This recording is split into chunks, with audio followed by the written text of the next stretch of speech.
Boa noite a todos, em nome da Câmara Brasil-Israel, Rio de Janeiro, Cambice. Dou as boas-vindas à Carla, nossa convidada de hoje, Carla Zeltzer. As boas-vindas também ao Mauro, meu companheiro de orgulho empresarial. E, Carla, nós temos por hábito aqui pedir ao nosso entrevistada no caso, né, porque a gente faz um balanceamento, né, um mês é um homem, um mês é uma mulher. Então, esse mês é uma mulher. E, então, nós vamos pedir a você que você se autoapresente, tá? Tá Com a palavra. joia. Não. Primeiro, muito obrigada pelo convite para estar aqui. É uma honra, assim, poder estar aqui conversando com vocês. Bom, eu sou a Carla Zeltzer, tenho 53 anos, estou aí já numa idade madura, tenho uma filha de 23 anos. Do lado profissional, eu sou formada em informática pela UFRJ, tenho mestrado em administração pela PUC. Eu trabalhei uns 15 anos no mercado de tecnologia da informação, nas mais variadas funções, sendo que, tipo, minha última atividade específica nesse mercado foi que eu fui uma sócia minoritária na área de shopping centers de uma empresa de sistemas de gestão para shoppings. E dali é que veio o meu gostinho por empreender, mesmo que minoritária. Na época, isso tem muitos anos, minha filha era pequena, eu tinha visitado escolas, eu tinha sentido alguma coisa assim no ambiente de escolas, foi quando me deu uma sementinha de que se eu fosse eu empreender por minha conta, eu queria fazer isso com a educação, e aí eu vou contar mais para frente as histórias, senão vou ficar aqui contando esta sua vida, mas foi assim que eu comecei na educação, e hoje eu sou a cofundadora e CEO da Faz Game, que é uma startup de impacto social na área de educação, que tem como foco a melhoria da educação básica, um foco na melhoria da leitura e escrita. E é isso. E como pessoa, eu gosto de... Tem agitação do mundo de empreender, então já na vida pessoal eu gosto de calma, assim, meditação, natureza, estar com a família, esse tipo de coisas. Maravilhoso. Cara, eu vou pegar o teu gancho de uma vez, então a gente, se for para ficar para depois, não, vamos encurtar isso. Como é que você vê o empreendedor hoje no Brasil? Que desafios, né, que você passou nessa etapa de transformação do mundo corporativo formal, né, CLT, para empreender? O que você acha que você conseguiu aprender através de aulas, de cursos, ou foi muito na base do dia a dia mesmo, que erros, acertos e vivências que formataram hoje a Carla CEO, né, de uma startup, né? Então, eu acho assim, primeiro que, mesmo tendo feito mestrado em administração e tendo uma base dessa parte de gestão e finanças, isso é bem longe, pelo menos na época que eu fiz, que eu cursei, que foi entre 1995 e 1998, que nem se falava tanto em empreendedorismo, e até as formas de empreender eram muito diversas, né, desse mundo ágil que a gente tem hoje, era muito distante mesmo desse universo assim, pé no chão de empreender. A primeira iniciativa onde eu fui sócia era um ambiente muito protegido, porque foi uma empresa criada por uma pessoa da área de shoppings, então já tinha um universo de clientes. Então, foi bem como se fosse tipo um ambiente meio surreal. Então, quando eu comecei a empreender em educação, na minha primeira startup, que não foi a Faz Game, é que realmente eu tipo entrei no mundo assim do que é empreender. E eu diria assim que eu fui bem até, não sei se é a palavra inocente, mas tipo, talvez corajosa por não enxergar tão claramente todos os desafios, no jeito que eu resolvi começar. Que eu realmente, tipo, parei tudo que eu fazia de tecnologia e eu busquei um local de empreendedorismo que eram muito raros na época, que foi o Instituto Gênesis da PUC, e ali que eu comecei a aprender sobre planos de negócios e, tipo, montar a ideia do que seria um primeiro negócio na área de educação básica, que era tipo, onde eu logo vi que eu queria trabalhar com desenvolvimento de habilidades, mas que eu não queria trabalhar com a idade adulta. Queria trabalhar com as crianças e jovens, né? Na base de onde a gente vai formando essas habilidades. Então, eu diria assim que o aprendizado sobre o mercado foi muito na pele, porque eu não conhecia nada do mercado de escolas.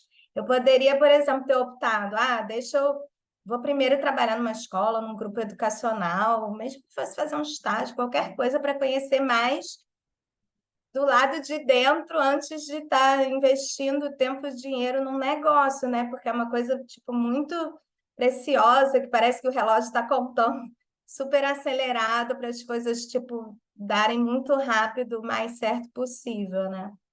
Então, talvez um dos aprendizados que eu tenho tido foi esse, né? De tipo, na hora de você começar, calma, qual o melhor caminho para você começar e que, tipo, tudo bem, o risco é totalmente parte desse processo, mas, tipo, como é que você pode fazer isso com um pouco menos de risco, né? Tipo, num chão um pouco mais seguro.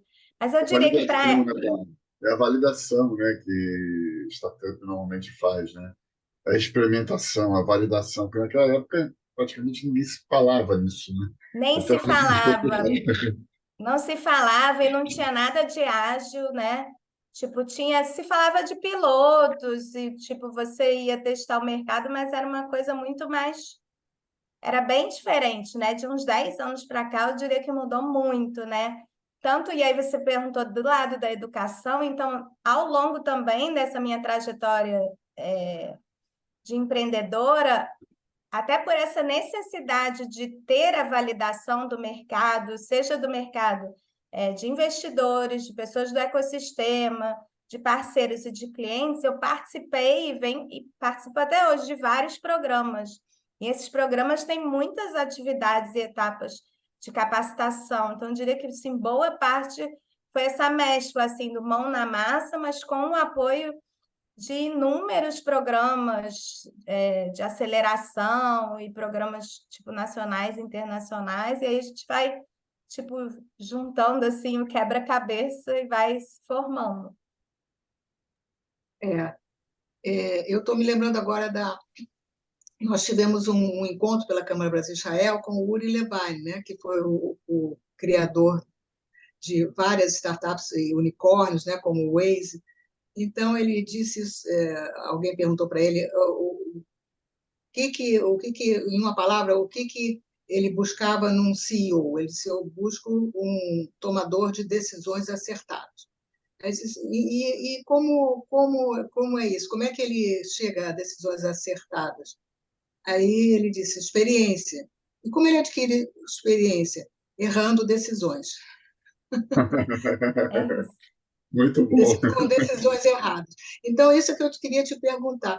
Eu vejo uma questão do equívoco, do erro e acerto, fundamental, a agilidade de você poder, por exemplo, pivotar. Se você vê que você está num caminho que não está dando certo, não ficar insistindo naquele caminho.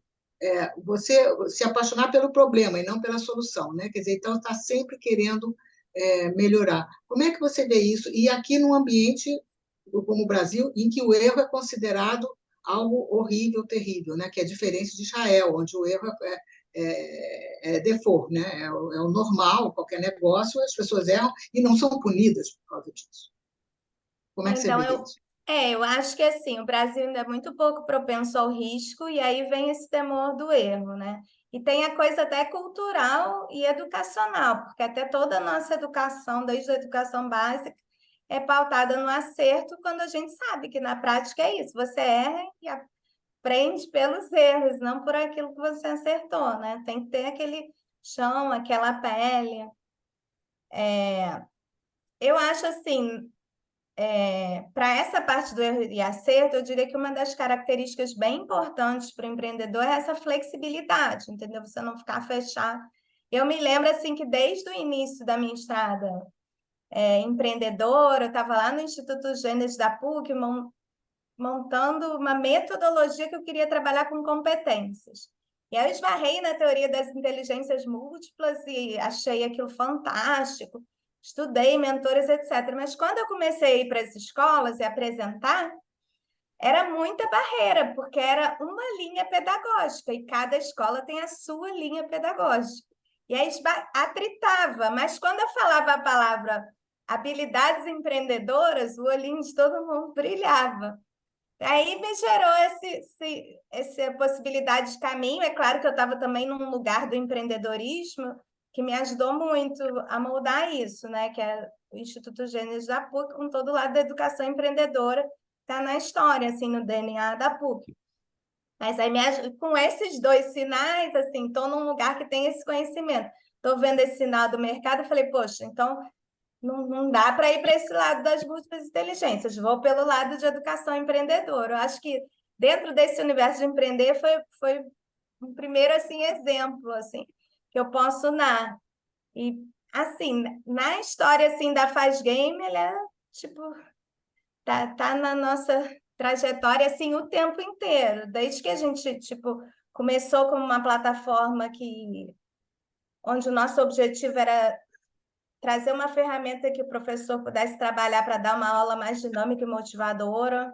Aí, com o tempo, a gente entendeu que isso era muito bacana, mas, tipo, não trabalhava diretamente com uma dor da escola, sim com algo do professor, e a gente entendeu que tinha que trabalhar com currículo, a gente começou a buscar os caminhos para incluir coisas curriculares, e aí entrou a parte de leitura e escrita, mas a gente faz isso da Faz Game o tempo inteiro, eu diria assim que é bem crítico. Talvez um dos exercícios mais difíceis que a gente tem é isso, não só no tempo, mas também em todos os investimentos, conseguir fazer tipo, os menores possíveis e medir a resposta e se mexer e mudar. Vai moldando também, né, de acordo com o que o mercado está esperando, né? E uma escola varia para outra, né? Com filosofias, com cultura, com formas de educar, né? Então, tudo E isso eu acho que mudar não quer dizer necessariamente, em alguns casos, pode ser isso, uma virada total de chave, mas em muitos não é. Às vezes é um item que entra e um outro que sai e já tipo, dá aquela arrumada, né? claro. Agora, dentro do ambiente escolar, tem historicamente, né, o Brasil tem uma filosofia de avaliação que talvez seja obsoleta, são as notas, né? E a nota, quando a gente fala, é nota mediana, nota 5, nota 6, né, para passar. E quando nós nos referimos ao ambiente empreendedor, ou abrir seu próprio negócio, ou trabalhar, né, no mercado formal mesmo, né, ninguém admite um profissional mediano. Como é que você encara essa mudança necessária e indispensável na educação, nesse sentido?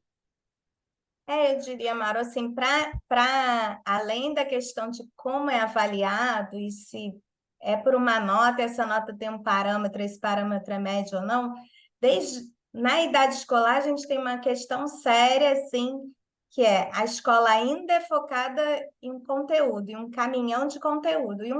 Quanto mais caminhão de conteúdo você tem para uma criança, um adolescente aprender num curto espaço de tempo, menos tempo você tem para fazer um processo pensante de aprendizagem. Esse hoje é o nosso grande dilema da transformação da educação, que ela está presa no modelo do vestibular, que empurra toda a questão do conteúdo até as faixas etárias menores, e aí dificulta essa mudança, porque efetivamente o que a garotada aprende na escola, tem muita pesquisa sobre isso, né? Que o que ela aprende na escola não é o que ela precisa na universidade, o que ela aprende na universidade não é o que ela precisa na empresa, e quando ela chega na empresa, tipo, aí tem que ter aquele monte de educação corporativa, porque tipo, está lotado ali de gaps, né? Então, eu acho que tem essa questão da avaliação e da excelência e a vida é isso mesmo, né? Tipo, faz parte a gente se colocar prova, os funis, né? Essa, entre aspas, competição, né? Onde saudável, ou às vezes nem tão saudável, mas que é isso, você precisa tipo, seu bom, ter alguma coisa que seja sua peculiar para você, tipo, ter o seu espaço ao sol. Você não precisa ficar brigando com os outros, mas, tipo, encontrar aquele que é o seu, né? E aí, realmente, a questão da nota, ela está muito distante, né, do universo do mundo real mesmo. A gente fica, acho que trabalha com educação básica, fica buscando, né, esses caminhos de tentar cada vez mais aproximar as escolas desse mundo real. É claro que tipo, as escolas têm abordagens muito diferentes, tem muitas escolas públicas e privadas que fazem isso, mas assim, em muitas escolas os alunos ainda sofrem com isso e tipo, principalmente no ambiente público, que tipo estruturas grandes mais difíceis de mudar, né, Não, sofrem sem mais dúvida. ainda. O vestibular, claro, que é um empecilho forte, né? Porque o vestibular lida com notas e, claro, que o mercado exige tudo isso. As escolas são inclusive, avaliadas por aprovação ou não no próprio Num vestibular. ranking. Mas se a gente pudesse colocar um ambiente ideal, né? Claro que está muito distante dele, a gente pode colocar as matérias hoje, as disciplinas hoje que são dadas, né? De maneira tradicional, matemática, português, geografia, história, por aí vai, na complexidade do nosso dia a dia. Por exemplo, economia doméstica, empreendedorismo, né? São culinária mesmo, né? No sentido de nutrição. Né? Tudo isso são características que a gente vai aplicar no nosso dia a dia, mas não são vivenciadas na educação básica. Isso é fundamental, mas por que não traz, por exemplo, uma questão dessa aplicada a uma das matérias que eu mencionei, por exemplo? Né? Você pode falar de turismo mencionando a geografia, né? Juntar as duas coisas. Então, isso, para mim, é a revolução que a gente precisa na área de educação. E se a gente conseguir juntar isso com game, né? Com tecnologia, com a programação, né? A partir daquela iniciativa, você consegue juntar o útil ao agradável e o fazer na prática, e não olhar para um quadro e tentar decorar o que está colocado nos livros e no quadro. Não é totalmente diferente. O aprendizado vem com uma rapidez e uma inserção daquele conteúdo sendo incutido na gente, né, de maneira muito mais assertiva. Ah, com E, no certeza. caso, é interessante que a plataforma da Faz Game, essa gamificação, ajuda muito na aprendizagem, né? Então, a Carla ela tem pesquisas que mostram que crianças que passaram pela Faz Game tiveram um desempenho 3 vezes superior às demais em questão de produção textual, não é isso, claro?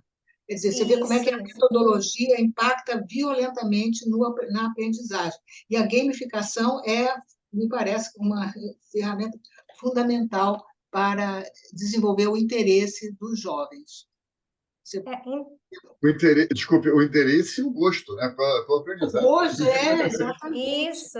É porque a pessoa se interessa por aprender algo que faz sentido para ela. Então, o primeiro ponto da educação ali, como você colocou, como incluir economia doméstica, etc., o aluno, aquilo tem que fazer algum sentido para ele. Então, tem que entrar num contexto.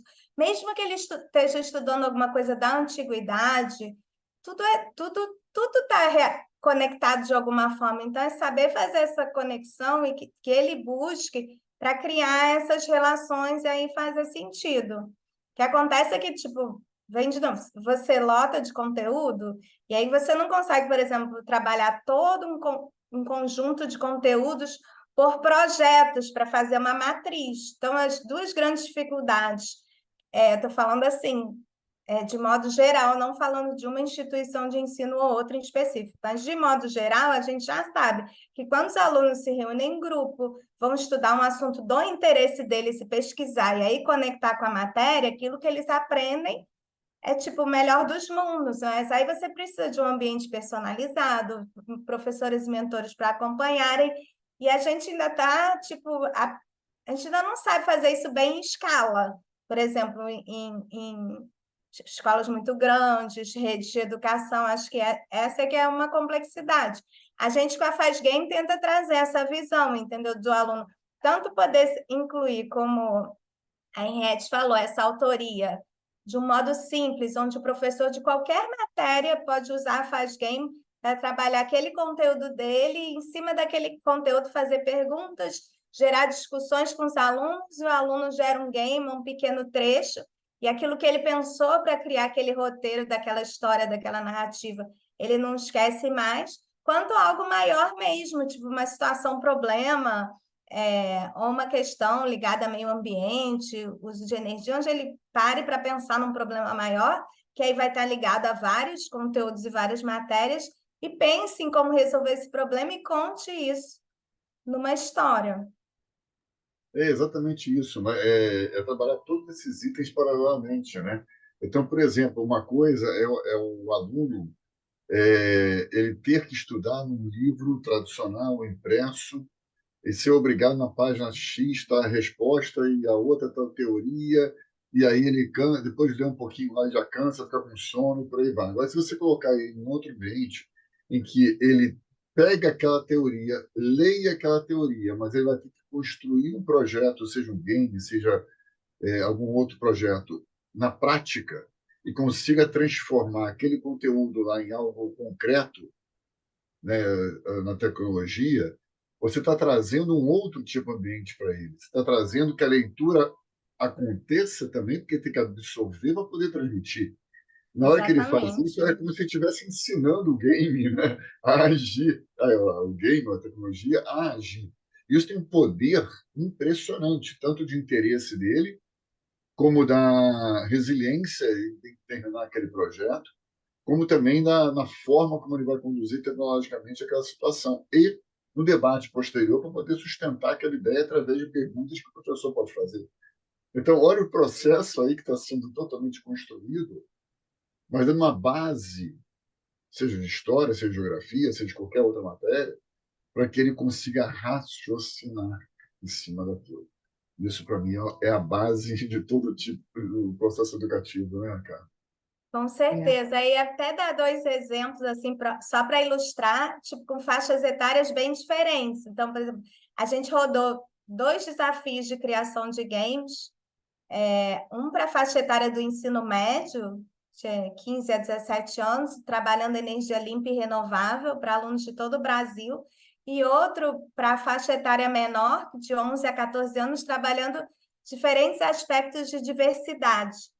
Então, independente da faixa etária, todo esse trabalho das crianças e dos jovens de trabalhar, tanto textos que a gente oferece no desafio, que é isso que você falou, os textos que eles vão ler são como se fosse ampliação de repertório para ele poder pensar sobre o assunto, pesquisar mais e criar a história dele, que é a história dele, do ponto de vista dele sobre aquilo, porque aí não tem um certo e um errado, né? O barato é esse, né? Que ele está aprendendo alguma coisa, mas para contar essa história dele.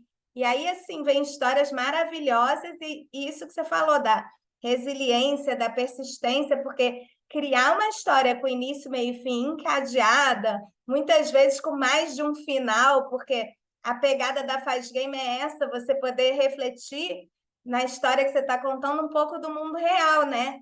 E a gente estava falando de errar e de acertar. Então, às vezes, você toma uma decisão, ela não é certa ou errada, mas uma decisão A te leva para um caminho, uma decisão B te leva para outro caminho. Eu sempre falo assim, dou um exemplo bem simples do dia a dia, porque a gente decide o tempo inteiro, né? Vamos supor, você tem compromisso no centro da cidade. Aí você está marcado para sair 8 horas da manhã e sabe que vai pegar o metrô e vai dar tempo. Mas se tipo, você atrasou 20 minutos, você já vai pensar, será que eu vou de Uber? Será que isso? Então, essa coisa que está tão entranhada no nosso dia a dia, que a gente leva assim, para esse universo da narrativa, do aluno começar a pensar, diferente do responder pergunta certa e errado, mas é isso. Se tal situação acontecer, qual o desdobramento? Mas se não for essa, se for a outra, qual o desdobramento? E aí tem uma série de competências que também, para contar, para estruturar essa história, que o aluno está desenvolvendo, de lógica, de pensamento crítico. É muito interessante. Agora, isso é uma mudança de paradigma, né? A gente tem a escola muito tradicional, muito convencional, aquelas matérias, aquela disciplina, aquelas notas e tal, Enem e tal, pô, né? Então, Eu queria que você falasse um pouco assim, quais os mecanismos, quais, vamos dizer, as estratégias que a FastGame vem levando para ser bem sucedida no comercial da coisa, porque você tem um produto que é disruptivo, ele é uma novidade no mercado. Então, como é que você faz isso? Qual é a mágica? Tá, eu ia até começar falando de um ponto importante da FastGame, que também é um pouco dessa nossa diferença de tirar um pouco os aprendizados das caixinhas das matérias. Então, a gente falou do início que o nosso foco é a leitura e a escrita, e quando a gente traz a ideia de que o professor de qualquer matéria pode usar a FastGame, quando a gente conversa com gestores e professores, a gente sabe que toda matéria usa leitura e interpretação de texto e escrita, né? Tudo, a gente usa para tudo na vida.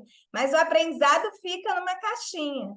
Então, quando a gente traz a FastGame, a gente traz essa possibilidade do professor de qualquer matéria poder trabalhar o conteúdo ou o tema dele, mas transversalmente o aluno está ali desenvolvendo as habilidades de leitura e escrita, que vão servir para a matéria dele, vão servir para a língua portuguesa e vão servir para todas as outras. E aí, já pegando o gancho com que você me perguntou, acho que o grande ponto, que é a grande questão quando a gente leva nas escolas, é onde eu encaixo isso.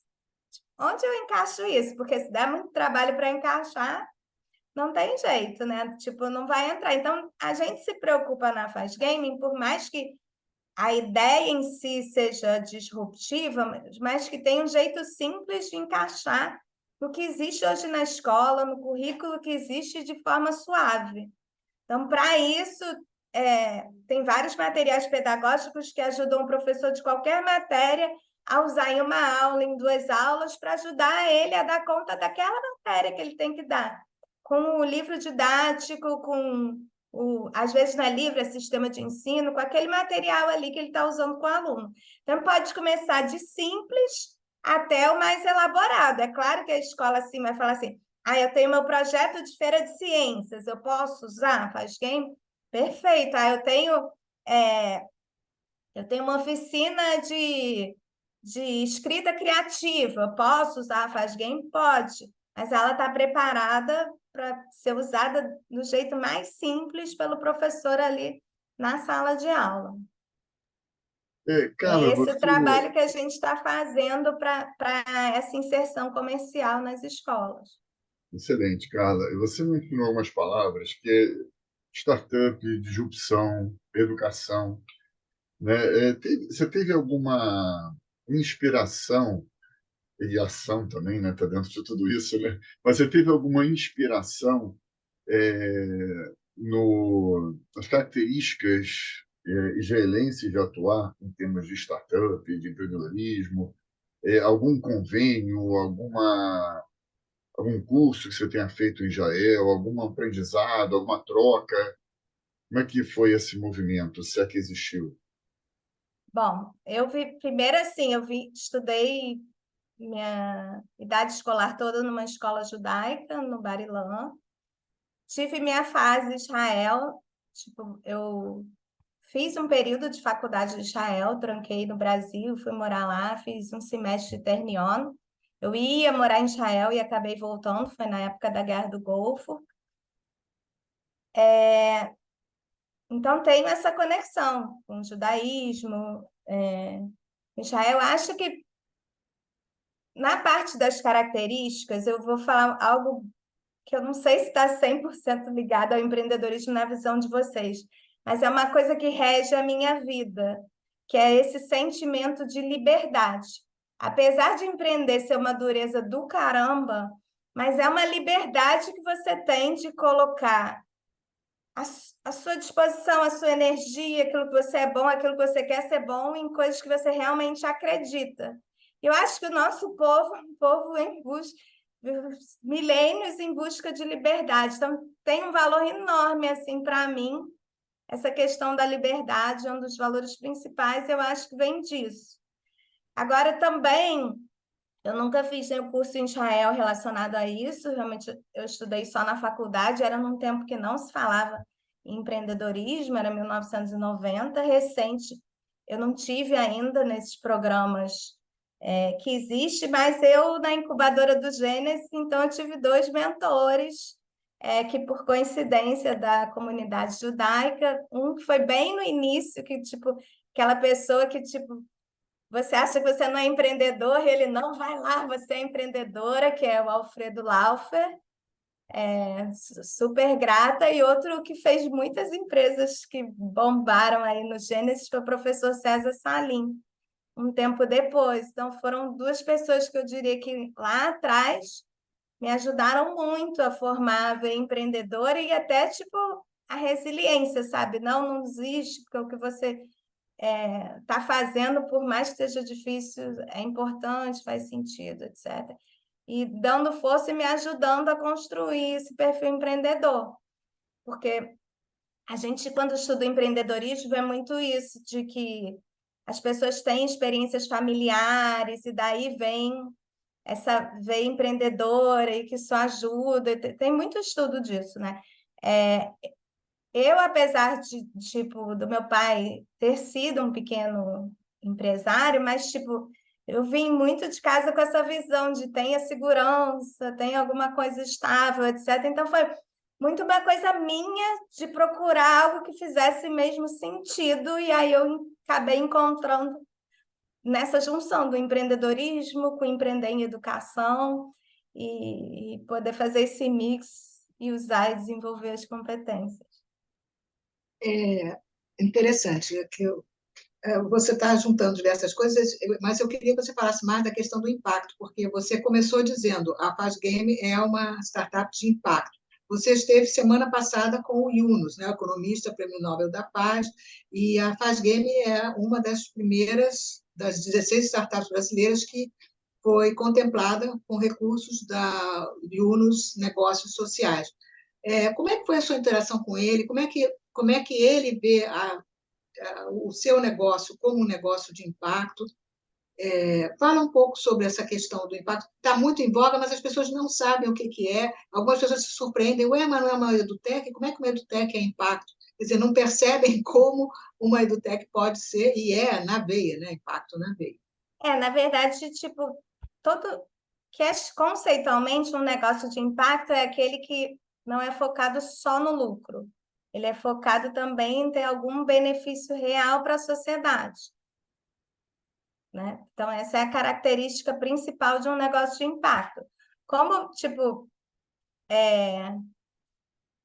vou dar a minha visão, que tem totalmente um viés, porque eu escolhi trabalhar com a educação por isso, porque eu acredito que tipo, a educação é meio que a base de todas as transformações, de você tentar, tipo, de independente de onde a pessoa veio, ela poder ter alguma chance de ter uma equidade, com todos os acessos que a educação pode permitir. Então, acho que a educação está no impacto por isso, por esse poder que a pessoa tem de se educando, correr atrás do seu caminho. E principalmente, assim, tempos atrás, que a gente não tinha tanto acesso à informação, internet, etc., era bem mais difícil buscar a equidade, né? Hoje em dia, isso não é que seja fácil, mas é menos difícil. Não é fácil porque, tipo, quando as pessoas estão num ambiente muito difícil, muito restritivo, elas vão ter várias barreiras que acabam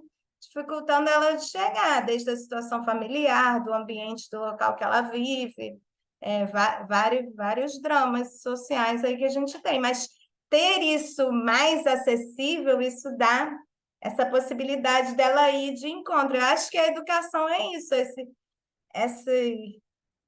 essa liberdade mesmo, dá essa liberdade de ir. E o impacto é esse, se a gente acredita que a educação é um dos principais pilares para essa mobilidade, para a pessoa melhorar para ela mesma e para o ambiente que ela vive, para a cidade, para o país, para o bairro, então é nesse sentido que ela é de impacto. Já falando da Yunus, eu queria até só, se eu me dar esse minutinho, voltar um pouco, porque, assim, quando eu comecei a trabalhar, tipo, voltar a esse lado da Fazgame para o impacto, foi em 2017, ainda estava se começando a usar essa palavra, se usava mais negócios sociais. no Rio não tinha nenhuma instituição que trabalhava assim focado com negócios sociais. E eu fui procurar e encontrei uma instituição em Minas, que é a Banco do André, e eu me inscrevi para a aceleração deles, e aí foi a primeira aceleração, primeiro apoio que eu tive com foco em impacto. Tanto que depois desse apoio que a gente resolveu, tipo, se a gente queria se chamar de impacto, a gente tinha que ter bem claro a educação, mas é no que a gente quer impactar? É em língua portuguesa, mas então como a gente vai medir isso? E aí, como você falou, a gente fez nossas avaliações e tem os resultados. Para ter isso, a gente fez todo um processo que se chama avaliação de impacto, trouxe especialistas para isso, criou nossos indicadores e conseguiu apoiadores para ajudarem a gente nesse processo. Foi como a gente foi avançando. Nosso primeiro apoiador, que foi uma empresa privada, a gente trilhou esse caminho de várias empresas privadas apoiando a gente, que foi o Instituto Cirela, que tipo, apoiou a gente por alguns anos. Aí, vindo para mais recente, assim, foi exatamente também um caminho, porque o universo de impacto não é tão grande assim. A Yunus estava buscando uma startup de impacto ligada à educação básica, com alguns apoiadores que queriam ter um olhar assim de algo que possa avançar no Brasil, mas que também possa avançar na América Latina, na Colômbia, são os nossos apoiadores que estão lá junto com a Yunus, que é a associação AICE, Associação Comercial da Colômbia. Enfim, e a gente então convidaram a gente para participar desse processo, avaliaram a gente, que é como se fosse um comitê de investimento anjo, só que tem um olhar que, tipo, tem um foco maior nesse resultado. Então, o fato da gente ter tido avaliação de impacto, ter feito muitas iniciativas na área pública, e isso contou bastante na nossa aprovação lá atrás. Eu acho deixa eu só contar um pouquinho, mas como que eu fui parar, já que teve essa pergunta entre educação e impacto, de onde que surgiram as escolas públicas na minha vida, né? De onde que surgiu isso? Porque quando eu comecei a empreender em educação, aquela primeira empresa que eu contei de educação empreendedora, eu comecei a fazer trabalhos com escolas privadas.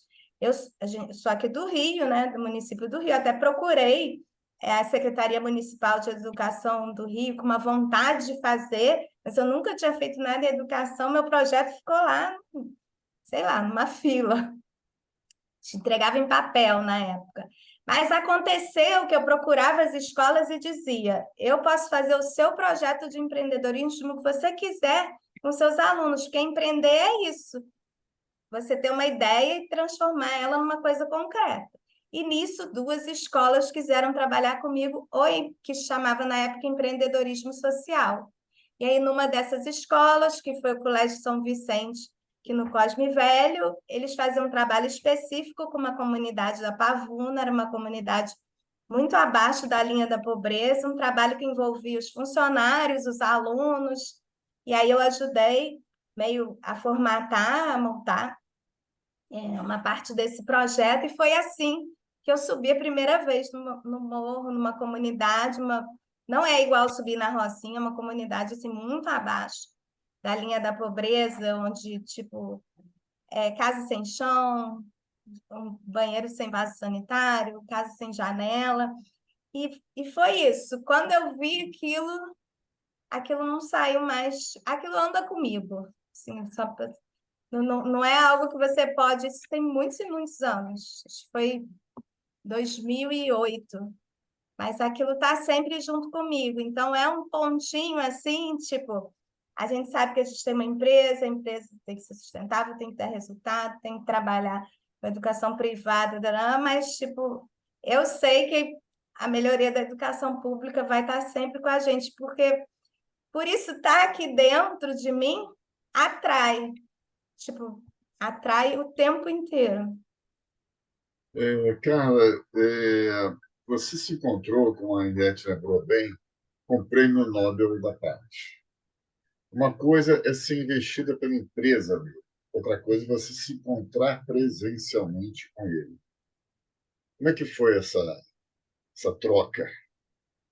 Então, foi assim, foi muito grato, muito mais do que as coisas que ele falou, ou as experiências que ele contou, e tiveram vários aprendizados, já vou compartilhar, assim, aprendizados simples, mas muito ricos, das experiências que ele compartilhou. A gente, nas não sei quantas palestras, né, que ele deu, mas acho que, assim, é uma pessoa, tipo, muito sábia. Você vê, assim, uma paz de quem sabe, assim, estou fazendo o que precisa ser feito. Tipo, é uma aura, assim, dessa coisa, assim, que passa para a gente. E a gente teve a chance, esses 16 negócios, cada um contou o seu negócio para ele. E ele ouviu com toda atenção. Imagina, tipo, só a quantidade de eventos que ele está tendo e teve aqui no Brasil. Então, foi mesmo uma coisa assim muito especial e até dá uma recarrega a gente de energia. Mas e dentro dessas coisas também que ele falou nas palestras dele, assim, coisas assim bem simples, mas bem objetivas desses aspectos do empreendedorismo que a gente vem falando. Fora da história que ele tem de quando ele começou, agora eles estão trabalhando, buscando melhorar a saúde em Bangladesh, com foco de serviços digitais. Aí ele falou assim: vamos começar com a saúde. Que problema podemos atacar? Porque saúde é um problema muito grande. Vamos atacar. Temos muita gente com problema de visão. Vamos atacar primeiro com esse serviço. Aí só depois que esse serviço estava rodando, sustentável, que eles pararam. Agora que isso está funcionando, qual é o outro problema que tipo também é relevante, mas que a gente tem condições? Mulheres grávidas. E aí foram. Depois você passou esse. Qual é o próximo? Doenças crônicas. Mas doenças crônicas tem muita doença crônica. Qual é a doença? Não, então lá em Bangladesh, diabetes é uma questão, vamos atacar diabetes. Então, assim, é um exemplo simples, mas é tão sábio, porque o tempo inteiro eu acho que é isso, essa escolha, você conseguir fazer esse nicho, atacar ele com sabedoria, fazer as coisas funcionarem, e ter essa base, né, que vai construindo e vai ampliando. Enfim. É muito interessante isso, né? Quer dizer, ele não se perde em milhões de projetos, ele tem o foco, né? E ele vai princípio, meio e fim, depois passa para o próximo, princípio, meio e fim. Muito interessante. E até porque, exatamente o que o Mauro falou, se falando de uma pessoa que tem toda a estrutura da ONG dele, todos os relacionamentos com várias empresas gigantescas, poderiam ser mil coisas ao mesmo tempo, mas é que também tem que pensar que ele busca esse modelo autossustentável, na visão da Yunus, todo negócio de impacto é um negócio que reinveste 100% do lucro na melhoria do negócio. Então, tipo, ele também busca, né? Não, tem que funcionar nesse modelo. Então. E foi uma das perguntas, tipo, teve um dos colegas empreendedores do grupo fez essa pergunta, tipo, meus investidores querem mais resultado, mas eu sinto que talvez eu pudesse fazer muito mais. Inclusive, uma pessoa brilhante de telemedicina que está lá no grupo. Eu sinto que eu podia fazer muita coisa assim para melhorar o impacto, mas que às vezes vai, tipo, conflita, né, com essa busca só de resultado. E ele, mas que eu faço? Aí ele tipo, você tem que saber tipo, quem você quer trazer para junto de você e ter isso bem claro, porque aí você vai conseguir alinhar. É fácil falar, né? Realmente, nós temos, nós investidores anjo, né, e na Criabis e na Anjo do Brasil também, nós já percebemos que o perfil do investidor que investe em impacto, ele é qualitativamente diferente do perfil do investidor anjo de um modo geral. Então, a gente sempre aconselha que as nossas startups de impacto, elas busquem esse perfil, para justamente não criar uma assincronia entre o desejo de lucro bem maior no investidor que não é de impacto, e com a paciência e a resiliência de aguardar o resultado do investidor que privilegia o impacto. Então, isso é muito interessante, tanto que nós criamos a Vertical Impacto, a Anjos Brasil criou a Vertical Impacto, para justamente a gente saber, esse é o público, inclusive a Carla está com a rodada aberta agora na Anjos do Brasil, e está lá os investidores da Vertical Impacto e da Vertical EduTech, são os dois grupos que foram chamados foram atraídos especificamente para a rodada de investimento anjo dela. Eu Aliás, acho quem que tiver interesse, né, nós estamos abertos. Ela está com a rodada. eu diria que o principal ponto é esse, não é tipo aonde você vai chegar em termos de faturamento, lucro, etc., mas sim a curva, né? Como é que vai ser esse caminho para chegar lá, que muitas vezes é diferente. Não só impacto, mas é isso também, tipo, a educação básica. Vai ter uma curva diferente de educação corporativa, porque é assim. Porque é um mercado diferente. O mercado de escolas compra de um jeito, o Exatamente. mercado corporativo compra de outro. Então, a régua é diferente, né? O sarrafo está no nível diferente. E não é bom nem é ruim, é diferente.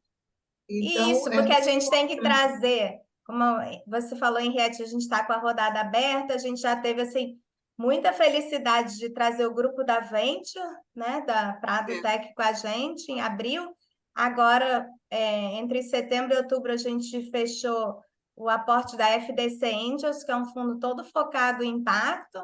Agora a gente Fundação Dom está. Cabral, para quem não sabe, a Isso, FDC é a Fundação Dom Cabral. que o Que fundo são, deles. são, são investidores especificamente voltados para impacto. Então, é mais fácil. A Venture também, no caso, queria uma startup de impacto. Então, aí isso viabiliza bem, porque eles não estão vendo só a numerologia, só o quantitativo. Ah, vendeu, mas não cresceu 200% esse ano. Eles estão vendo outros parâmetros, outros indicadores. Mas é exatamente isso que eu queria abordar agora. Um lado é a lucratividade, faturamento, crescimento e por aí vai, que é o normal, né, nesse mundo, né, de investimento e de startup. Ok, quando vocês falam de impacto, há outros fatores, né, que são levados em consideração. Então, em primeiro lugar, eu queria perguntar para você, Carla, que outros fatores são esses avaliados? Primeiro ponto. E segundo, particularmente a Fazgame, nesse processo, desde a tua criação, né, lá atrás, até esse avanço e esse crescimento fantástico que você teve nos últimos tempos, quanto, se você pode falar isso naturalmente, né, quanto que você conseguiu impactar em termos de números, né? Crianças impactadas, Uhum. escolas, como é que você conseguiu evoluir nisso também? Não, é até importante responder eles e sua pergunta e falar também do que é o impacto mesmo stricto sensu. Então, quando a gente fala, e a gente fala mesmo, a gente impactou 25 mil alunos de 200 instituições educacionais, principalmente públicas. Esse é o nosso número. Na verdade, esse número é resultado, ele não é impacto, porque impacto é quanto efetivamente melhorou alguma coisa que você quer melhorar com aquelas pessoas com quem você trabalhou e com aquelas instituições. Muitas poucas instituições medem impacto. A gente fez uma vez, a gente já tem nossos indicadores, não é um processo simples, precisa de estatística, etc. Também não é tão barato, né? Custoso, assim, de tempo, de pessoas. A gente fez uma vez uma avaliação de impacto, quando a gente criou o nosso processo ligado à língua portuguesa, e foi um pouco do que eu falei, a gente gerou os nossos indicadores, fez uma avaliação antes e depois, e para medir o impacto, você tem que trazer quem usa e quem não usa, né, para poder comparar. E aí a gente fez com escola de projeto, com escola de controle, e aí a gente chegou nessa medida que a Henriette falou. Nossos alunos usando a Fazgame um semestre avançaram em 3 vezes mais as habilidades de leitura. Aí o impacto seria isso. Eu quero melhorar a leitura escrita. Quanto que eu consigo melhorar com a Fazgame? Esse é, tipo, o real, assim, da medida de impacto. Eu pensei só a gente está falando de várias nomenclaturas em siglas, eu acho importante na educação, e vou fazer jabá, já conectar com o Sem Open Startups, o termo GovTech, né, que são não é necessariamente focado em educação, mas que são as startups que atuam com foco em melhorias de processos de governo, via tecnologia. Achei que a Henriette queria falar alguma coisa. É importante dizer que a Carla acabou de ser contemplada, foi uma das 10 startups contempladas como GovTechs na 100 Open Startups. Foi É, no Copacabana Palace, noite de gala, né? A Carla chiquésima, nunca vi a Carla tão chique. nem eu me vi, nem E eu me vi, mas realmente, fazia parte. Tinha que... então, e aí eu vi esse termo GovTech, gente, mas a Carla GovTech, aí ela me explicou isso, justamente o impacto da startup no, no conjunto. Inclusive, no funil, no funil comercial da Fazgame, se você for ver a quantidade de secretarias de educação, de entidades não governamentais, é enorme, porque realmente impacto gera, cria, atrai. E, inclusive, esses mais de 2,5 milhões, né, Carla, que você já obteve de recursos de subsídios, de fundo perdido, de FINEP, de BNDES Garagem. Por quê? Porque essas entidades elas têm a visão de impacto e elas privilegiam realmente iniciativas que efetivamente vão impactar, que elas têm como mensurar isso. Então, daí eu acho que eu faria dois comentários. Um, assim, ligado às secretarias de educação, eu acho que eu comentei assim, como que eu entrei na educação pública e contei aquela história. Depois daquilo, eu comecei, tipo, a buscar ativamente. Tanto que, assim, quando eu fiz o MVP da Fazgame, criei a Fazgame, a gente criou o primeiro MVP com recurso, como você falou, de subvenção econômica e inovação da FAPERJ, e aí o projeto já tinha uma validação, aí eu busquei o município do Rio para validação, então desde lá eu já venho fazendo esse trabalho assim com um foco grande e que a Fazgame funcione assim para as escolas públicas, para governos. Há anos atrás isso era bem mais, sempre é difícil, mas há anos atrás era bem mais difícil. É importante falar que com essa parte do marco legal das startups e todos os serviços, essa coisa da transformação digital, então tem muita coisa acontecendo nos governos e nos municípios, tem vários processos diferentes de inovação aberta acontecendo, e a gente é isso. Antes tinha só aqueles editais de empresas, agora tá tendo muito assim edital de governo. A gente está no CID de Minas, está participando agora, fazendo uma POC no governo de Minas. A gente começou a participar de um processo de seleção que é de Goiás, que está usando esse modelo de sandbox. Vários estados e municípios estão usando, que é uma forma onde eles podem contratar um piloto, se você for aprovado, e depois já tem um caminho para contratação. Então, é um ambiente que, tipo, quem tiver ali fazendo, ele é um caminho, assim, de escala e de impacto mesmo. É um caminho, acho que como a Henriette falou, que precisa de resiliência e paciência, mas que, tipo, tende a ter um espaço, assim, tanto desse resultado e impacto nos alunos, como mesmo do retorno financeiro, por estar atingindo, tipo, 85% dos nossos alunos do Brasil. Excelente. Eu queria trazer só um ponto que vocês comentaram, dois eventos, né, extremamente relevantes, né, tanto com o Prêmio Nobel, em que lá estavam 16 outras, 15, né, outras startups, né, todas super qualificadas também, que receberam investimento. E, por outro lado, um Copacabana Palace que reuniu, né, centenas e centenas de startups também destacadas, de vários segmentos diferentes, que receberam, muitas delas, várias premiações, né, e ranking e tal. Nesses dois eventos, que são de networking, né, de conhecimento do que o mercado de startups está fazendo também, você teve a oportunidade, Carla, de interagir com algumas delas, no sentido de realizar parcerias também com outras startups que fazem o trabalho complementar, seja de educação, seja de governo, ou alguma outra também que possa ajudar até no processo mesmo que a Fazgame está desenvolvendo. Uhum. Não, é legal você falar disso, assim, por exemplo, no evento da Yunus, a Yunus tem algumas edtechs na carteira e a gente, tipo, sabia que estava lá, mas nunca, desde que eu entrei na rede, que tem 2 anos, nunca tinha tido um evento presencial de encontro. Então, foi muito rico. Eu, em particular, tipo, conversei com duas startups, uma que pode ter match em cliente comum e outra mais, tipo, da gente trocar, de benchmarking, que é uma edtech que está tipo, bem mais consolidada e bem mais à frente que a Fazgem. O Sem Open, assim, ele é como é um evento assim, é uma festa porque todo mundo que participa já daqueles 5.000 e poucos que se candidataram ali tem um set, sei lá, de uns 400, tipo, porque de empresas são mais ou menos 300, então, de startups, mas aí eles premiam também o ecossistema, então é uma coisa da rede, né? Então, premia quem busca favorecer o empreendedorismo, as aceleradoras, as empresas que fazem processos de inovação aberta, então tem várias categorias dessas. E aí é aquele ambiente que está todo mundo ali celebrando por participar desse ecossistema. É um ambiente bom, por exemplo, para a gente que tem uma parte de venda corporativa, mapear quem são as empresas que estão mais comprando e ver aqueles... E né, com essa eu ainda não falei, vamos procurar, etc. Não necessariamente para estar com ela ali. Agora, no nosso caso, como eu falei, atrai, né? Até porque a gente estava no ranking GovTech, a gente tipo, acabou de ir lá fazendo contatos assim estreitando com o município do Rio que estava lá e fazendo contato assim com mais um município. Foi o que gerou para a gente, mas de inicial, né?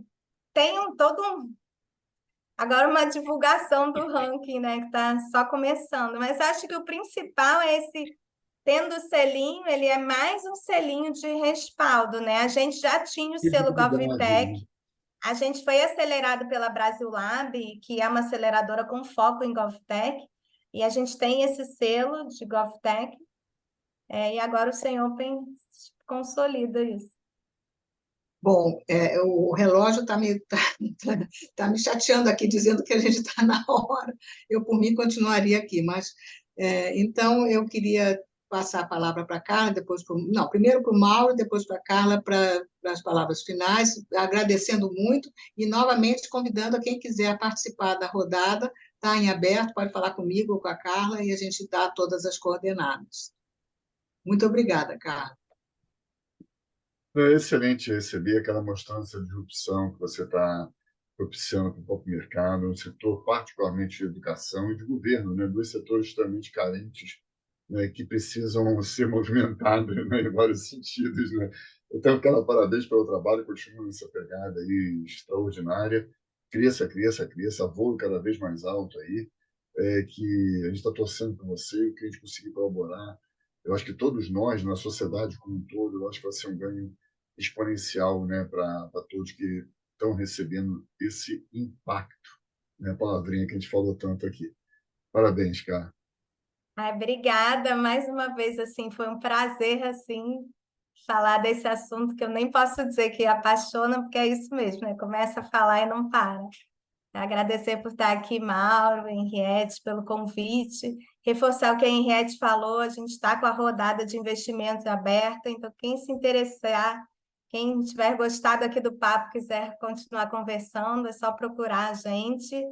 E também para trocar ideias sobre educação, a gente adora conversar sobre educação, então é só encontrar a gente, vamos seguir trocando, porque tem um desafio enorme aí para a gente trabalhar junto e vencer. Super obrigada. Então, obrigada em nome da Câmara Brasil-Israel. Eu dou novamente, agradeço a Carla e boa noite e até o mês que vem, né?